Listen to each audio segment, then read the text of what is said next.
Good morning मेरे प्यारे बच्चों। आज हम आपके सामने नया औद्योगिक निर्माण संपर्क विधि से H2SO4 का औद्योगिक निर्माण लेकर आए। यूपी बोर्ड एग्जाम में ये हर साल पूछा जाता है। बहुत ही मोस्ट इंपॉर्टेंट औद्योगिक निर्माण है। संपर्क विधि से H2SO4 का औद्योगिक निर्माण, contact process for preparation of H2SO4। सबसे पहले हम इसका सिद्धांत देखेंगे कि जब हम आयरन पायराइड की क्रिया वायु से कराते हैं तो SO2 गैस का निर्माण होता है। यहाँ पर हम देखेंगे कि आयरन यहाँ पर ऑक्सीजन विषम संख्या पर है और यहाँ पर ऑक्सीजन सम संख्या पर। ऐसा कभी हो तो हमेशा विषम संख्या को सम में परिवर्तित कर लें। इसलिए हमने किया क्या, इसमें 2 का मल्टीप्लाई कराया तो ये विषम संख्या सम संख्या में चेंज हो गई। 3 दूनी 6 ऑक्सीजन हो गए। हमने देखा यहाँ पर कि आयरन के मालिक्यूल 4 हो गए और यहाँ पर आयरन के मालिक्यूल 1 है। तो यहाँ पर हमने क्या कर दिया कि आयरन इसमें 4 का मल्टीप्लाई करा दिया। अब आयरन दोनों तरफ बैलेंस हो गए। अब हमने देखा कि यहाँ पर सल्फर 4 दूनी 8 हो गए और यहाँ पर सल्फर के मालिक्यूल 1 है तो कितने का मल्टीप्लाई करा देंगे बच्चों, 8 का। अब हम देखेंगे ऑक्सीजन का प्रोसेस। 3 दूनी 6 ऑक्सीजन और 8 दूनी 16 और 16 6 ऑक्सीजन टोटल कितने हो गए, 16 और 6 देखेंगे तो 22 ऑक्सीजन। तो यहाँ पर हमने 11 का क्या कर दिया, मल्टीप्लाई करा दिया। तो कितना हो जाएगा, 11 दूनी 22 ऑक्सीजन। या इसकी जगह हम कोई दूसरा मेथड भी ले सकते हैं, सल्फर को जला सकते हैं। सल्फर की क्रिया वायु से हम करा सकते हैं। तो क्या बन जाएगा बच्चों, सल्फर डाइऑक्साइड। अब चाहे ये वाली रिएक्शन यूज करें चाहे ये वाली रिएक्शन यूज करें, तो जो सल्फर डाइऑक्साइड यहाँ पर बना उसकी क्रिया जब हम या उसका हम जब क्या करा दे, ऑक्सीकरण, तो SO3 गैस का निर्माण होता है। ऑक्सीकरण होता किसका, प्लेटिनम उत्प्रेरक यूज कर सकते हैं या वेनेडियम पेंटाऑक्साइड V2O5 उत्प्रेरक यूज कर सकते हैं। दोनों में से कोई उत्प्रेरक यूज कर सकते हैं। ऑप्शनल क्वेश्चन भी बहुत आता है, संपर्क विधि से H2SO4 में कौन सा उत्प्रेरक यूज किया जाता है। इसके बाद जो ये SO3 बना, इसकी क्रिया जब हम H2SO4 से कराते हैं तो बच्चों, प्यारे बच्चों, क्या बनता है, ओलियम का निर्माण होता है, H2H2O7। क्या नाम है बच्चों इसका, ओलियम। ये बन गया ओलियम। और इस प्रकार प्राप्त ओलियम में H2H2O7 जब हम इसमें जल मिला देते हैं तो H2SO4 का निर्माण हो जाता है। हम देखेंगे यहाँ पर सल्फर के 2 मॉलिक्यूल हैं तो यहाँ पर 2 का मल्टीप्लाई करा देंगे। अब देखेंगे यहाँ पर ऑक्सीजन 4 दूनी 8 और इसमें ऑक्सीजन 7 और 1 8। और यहाँ पर हम देखेंगे हाइड्रोजन 2 है और इसमें हाइड्रोजन 2 2 4, तो इसमें 2 दूनी 4। तो एक बार हम फिर से अच्छे से इस सिद्धांत को समझेंगे। क्या समझाया हमने बच्चों, कि जब आयरन पायराइड या सल्फर को वायु की उपस्थिति में जलाते हैं या वायु से क्रिया कराते हैं तो SO2 गैस का निर्माण होता है। इस प्रकार प्राप्त SO2 का जब हम ऑक्सीकरण प्लेटिनम या V2O5 की उपस्थिति में कराते हैं तो सल्फर ट्राइऑक्साइड का निर्माण होता है। और इस प्रकार प्राप्त SO3 की क्रिया जब H2SO4 से कराते हैं तो ओलियम का निर्माण होता है, तथा जब इस ओलियम में जल को मिलाते हैं तो सल्फ्यूरिक एसिड का निर्माण होता है। एक चीज याद रखनी है, याद नहीं करनी है थ्योरी, बहुत बड़ा, इसमें बहुत ही टाइम लगता है लिखने में। सिद्धांत कुछ नहीं याद करना, जैसे समझाया वैसे ही लिखना है और इस डायग्राम के अनुसार भी वही प्रोसेस करना है। कुछ याद इसमें करना नहीं है। जो भी डायग्राम अच्छी तरह समझ लें और पूरी थ्योरी अपने मन से लिखने का प्रयास करें। इस पूरे उसमें टोटल 9 बॉक्स होंगे, 9 हेडिंगें होंगी। पहला पायराइड बर्नर, दूसरा धूल कक्ष, तीसरा संघनित्र, चौथा धावन कक्ष, 5वां शुष्कन कक्ष, 6वां शोधन कक्ष, 7वां परीक्षण बॉक्स, 8वां उत्प्रेरक कक्ष या संपर्क कक्ष और 9वां अवशोषण कक्ष। तो सबसे पहले बच्चों पढ़ेंगे पायराइड बर्नर।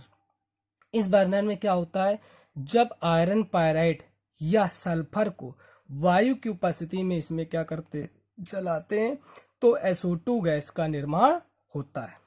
दूसरे कक्ष में आ जाते हैं धूल कक्ष।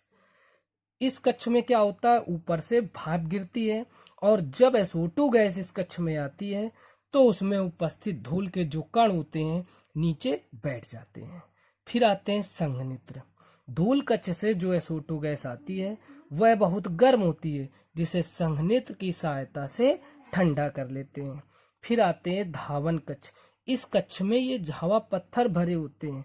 हमने बताया था झावा पत्थर के बारे में, इनमें सूक्ष्म छिद्र होते हैं और इसमें रासायनिक क्रिया आसानी से होती है और ये जल में तैरते हैं, यही झावा पत्थर है। तो हमने क्या बताया बच्चों, धावन कक्ष में क्या होता है, इस कक्ष में झावा पत्थर भरे होते हैं, ऊपर से जल फव्वारे के रूप में गिरता है और जब SO2 गैस इस कक्ष में आती है तो उसकी जो अशुद्धियां होती है धुलकर बाहर हो जाती हैं।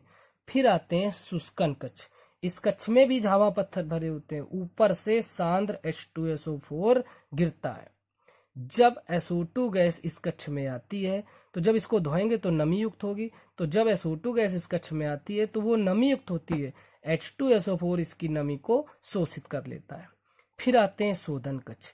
इस कक्ष में फेरिक हाइड्रोक्साइड रखा होता है और जब SO2 गैस इस कक्ष में आती है तो उसमें उपस्थित आर्सेनिक की अशुद्धियां दूर हो जाती हैं। इसके बाद आते हैं परीक्षण बॉक्स। इसके द्वारा क्या किया जाता है, SO2 की शुद्धता का पता लगाया जाता है। यदि SO2 गैस शुद्ध होती है तो इसे हम क्या करते हैं, उत्प्रेरक कक्ष में भेज देते हैं बच्चों। फिर आते हैं उत्प्रेरक कक्ष या संपर्क कक्ष।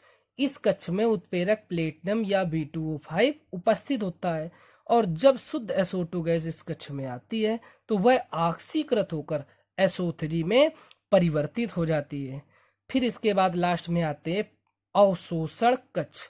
इस कक्ष में झावा पत्थर भरे होते हैं, ऊपर से सांद्र H2SO4 गिरता है और जब SO3 गैस इस कक्ष में आती है तो यह क्या H2SO4 से क्रिया करके ओलियम का निर्माण करती है, जिसे नीचे से अलग कर लेते हैं तथा जब इसी ओलियम में हम क्या मिलाते हैं, जल मिलाते हैं तो H2SO4 का निर्माण होता है, जैसा कि इस रिएक्शन में हमने सिद्धांत में समझाया था।